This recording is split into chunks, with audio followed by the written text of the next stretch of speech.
नमस्कार मित्रों, आज हम बात करेंगे कि किस प्रकार रावण का अति बलशाली भाई कुंभकर्ण की मौत श्री राम के हाथों कैसे हुई।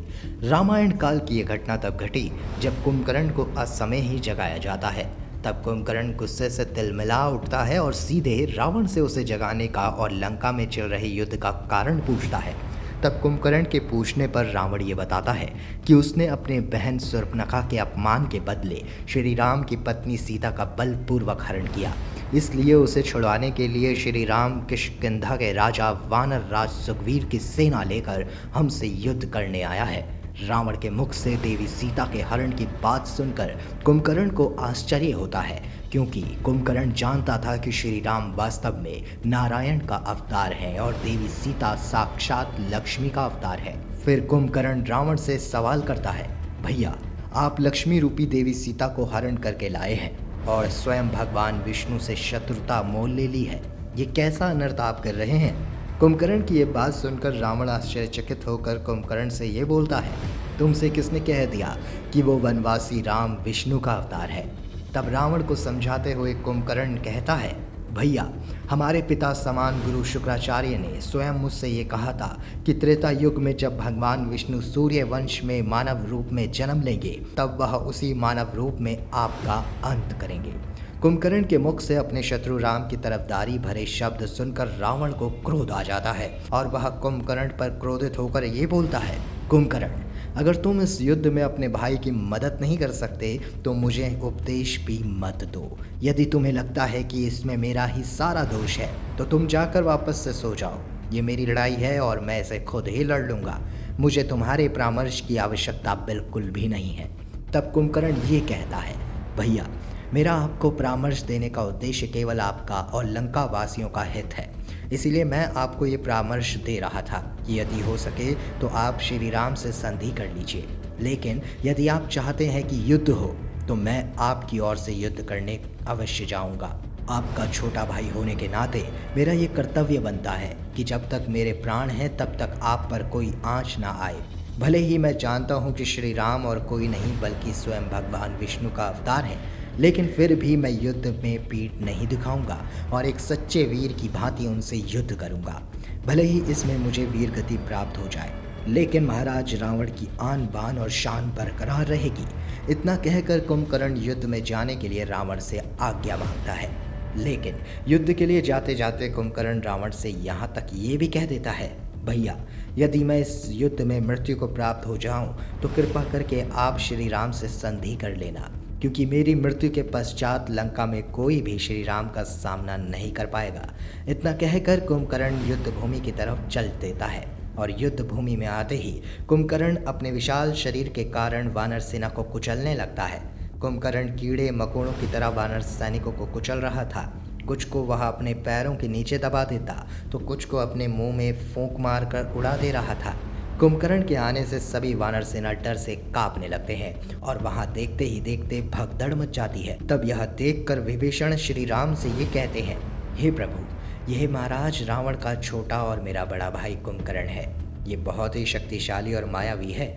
यदि इसे रोका ना गया तो ये पूरी वानर सेना को खा जाएगा। फिर विभीषण श्री राम से ये अनुरोध करते हैं कि मैं कुंभकर्ण से एक बार बातचीत करना चाहता हूँ।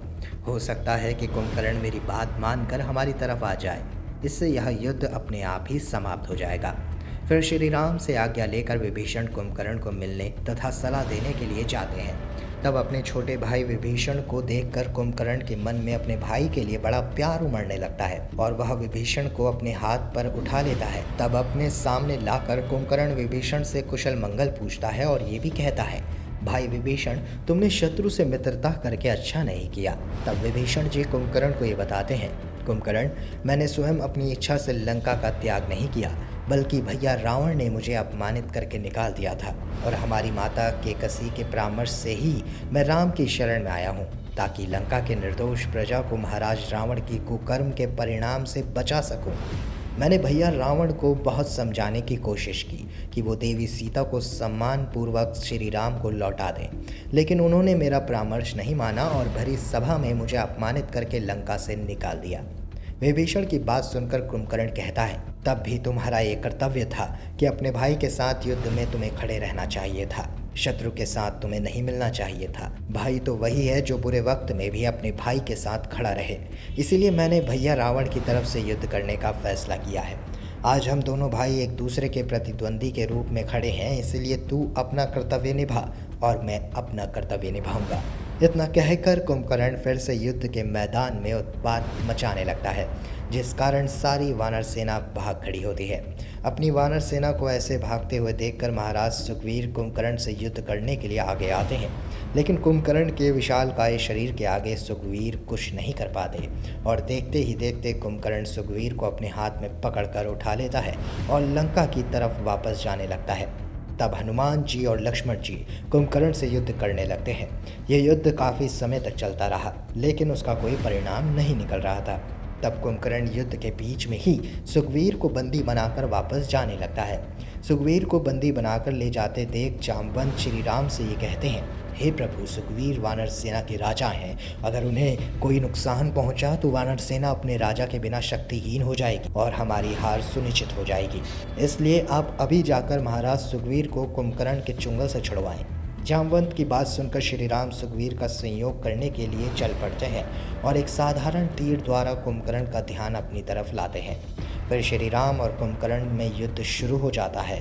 कुंभकर्ण बड़ी बड़ी पर्वत शिलाएं उठाकर श्री राम की तरफ फेंकने लगता है, लेकिन श्री राम अपने शक्तिशाली बाणों द्वारा सभी पर्वत शिलाओं को चकनाचूर कर देते हैं और ऐसे ही कुंभकर्ण के सभी प्रहारों को श्री राम विफल करते चले जाते हैं। फिर अंत में श्री राम अपने तेजस्वी बाणों द्वारा एक एक करके कुंभकर्ण के शरीर के सभी हिस्से काट देते हैं। श्री राम पहले कुंभकर्ण के दोनों हाथ काटते हैं, फिर उसके पैर और अंत में उसके शीश को अपने दिव्य बाण द्वारा काटकर गहरे समुद्र में फेंक देते हैं।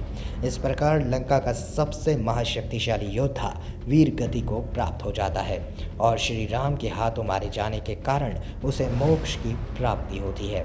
बोलो